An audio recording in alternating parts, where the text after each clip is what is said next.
एक परदेसी दा दुख एक परदेसी समझ सकदा।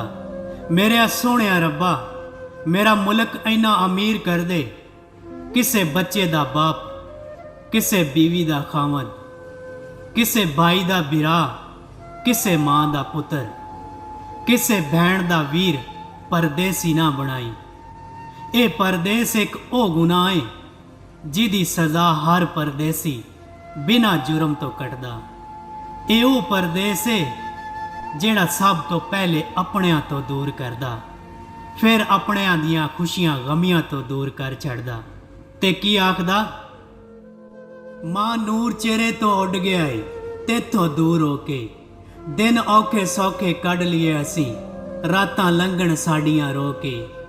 ते परदेस च रहन नहीं आउंदा, इत्थे रविए असी मजबूर होके। मां चीज की सजणों पता लगदा, जद रविए मां तो दूर होके।